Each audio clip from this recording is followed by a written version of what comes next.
bagaimana sih sebenarnya realisasi investasi di KEK Semangke hingga akhir tahun ini? Apakah sebenarnya pertumbuhan signifikan ini terjadi dibandingkan tahun lalu 2024? Ya, baik, terima kasih. Mungkin saya ingin menyampaikan terkait target sampai investasi sampai akhir tahun. Oke. Jadi sejak beroperasinya KEK Semangke di tahun 2015, nilai investasinya diperkirakan sampai akhir tahun itu di 27 triliun. Tadi kan kalau sampai dengan triwulan 3 itu masih 26 triliun. Jadi di 1 triwulan kurang lebih kita akan mentargetkan 1 triliun. Jadi endingnya di 27 triliun dari sejak berdirinya. Tetapi dalam capaian investasi 1 tahun, di tahun 2025, itu target investasinya 6 triliun. Nah, sampai dengan triwulan ketiga itu di 5,7, tetapi kami punya berkeyakinan endingnya nanti di target di 2025 ini di 6,6 triliun. Nah, jadi gambaran investasinya kurang lebih kalau di tahun 2025 di 6,6, tapi sampai dengan sejak beroperasinya di 27 triliun. Oke, nah sebenarnya apa sih keunggulan utama yang membuat KEK Semangke ini menjadi magnet investasi di daerah di Provinsi Sumatera Utara begitu? Apakah mungkin dari faktor lokasi gitu ya, dari infrastruktur, atau insentif dari pemerintah menjadi penentu utamanya, Pak? Ya, jadi sebetulnya ada kekuatan atau magnet dari kawasan ekonomi Semangke. Jadi yang pertama karena KEK Semangke ini berada di sentra perkebunan, yang tentunya sentra perkebunan ini milik PTPN Group, di mana dalam hal ini perkebunan kelapa sawit dan karet. Jadi memang konsep KEK Semangke ini merupakan mandat dari negara kepada PTPN untuk mengelola kawasan ekonomi khusus. Nah, di mana ini merupakan salah satu kekuatannya, jadi di sumber bahan baku. Yang kedua, karena ini kawasan ekonomi khusus, jadi ada insentif pemerintah. Jadi fiskal maupun non-fiskal. Jadi fiskalnya salah satu contohnya adalah terkait tax holiday ataupun tax allowance, dan non-fiskalnya itu dimudahkan perizinan.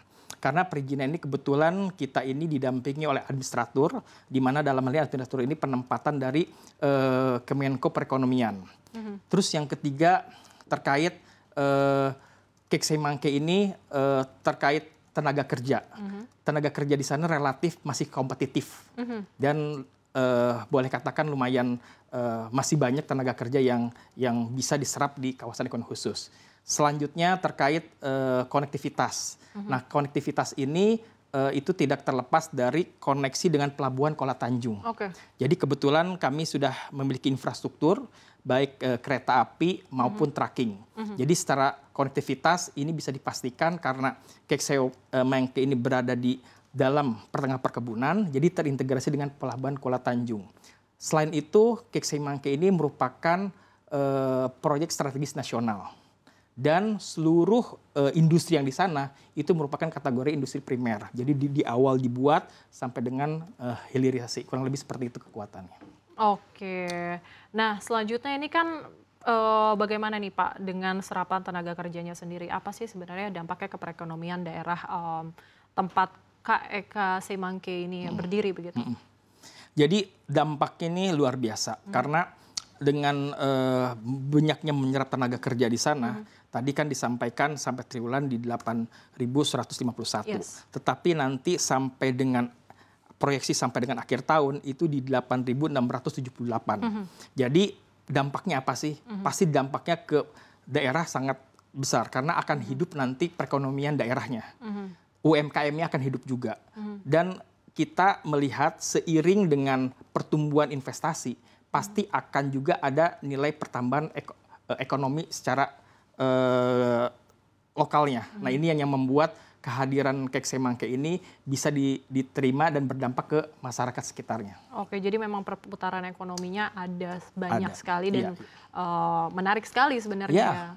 Oke, selanjutnya Pak, mungkin kalau kita lihat ini kan KEK sendiri, Semangke begitu ya, sudah 1 dekade berdiri dari tahun 2015. Selama 1 dekade ini apa sih yang perlu diapresiasi dan apa yang perlu mungkin dibenahi gitu ya dari berbagai lini? Jadi selama 1 dekade ini tentunya kawasan ekonomi Semangke ini kan boleh katakan kawasan yang didirikan pertama kali di Indonesia. Jadi apa sih ininya keunggulannya? Karena di sini industri tadi untuk kelapa sawit dan karet tadi. Terus apa kekurangannya? Arti apa yang harus diimprove? Sebetulnya diimprove ini adalah terkait optimalisasi untuk integrasi logistik dari Kek Semangke menuju pelabuhan Kuala Tanjung. Yang kedua itu terkait peningkatan kualitas SDM lokal. Nah ini sangat penting sekali supaya apa? Langsung diserap oleh tenan-tenan yang ada di sana. Yang terakhir kita akan mempropos terkait digitalisasi. Nah ini sangat penting sekali digitalisasi untuk efisiensi dalam pengelolaan kawasan. Oke, terkait dengan digitalisasi sendiri, apa yang sudah dilakukan Pak mungkin? Nah, sebetulnya kita sedang membuat dashboard. Dashboard di mana kan dalam hal ini pemerintah pusat maupun daerah itu membutuhkan terkait data real terkait pencapaian investasi dan penyerapan tenaga kerja. Nah, ini yang sedang kita coba kolaborasikan dengan pihak BPS juga, karena BPS meminta juga kepada kita secara triwulan memang, tetapi saya berharap ini secara real time, supaya siapapun yang ingin mengetahui tentang perkembangan kawasan ekonomi Semangke ini langsung bisa melihat secara real time. Oke, kalau untuk tahun depan gitu ya, karena kita melihat 2025 ini sudah menghitung bulan sebentar lagi ya Pak. Nah mungkin kalau untuk rencana di tahun 2026 dari KEK Semangke sendiri, apa sih yang akan ditingkatkan untuk meningkatkan investasi gitu? Oke, jadi prinsipnya kita mengelola kawasan ekonomi khusus itu, kita tidak hanya semata-mata menjual lahan, tetapi membangun ekosistem. Nah, membangun ekosistem ini berarti kita harus mencari tenan-tenan yang terintegrasi ini. Nah, untuk di 2026 kita melihat kita sudah punya portofolio untuk kedepannya, jadi kita melihat tenan-tenan yang supporting kepada industri, terutama industri kelapa sawit maupun karet. Contohnya misalnya pembangunan pabrik pupuk dan sebagainya, kurang lebih seperti itu. Jadi kita akan mencari tenan-tenan yang memang di luar dari core bisnisnya, tapi supporting kepada industrinya. Oke.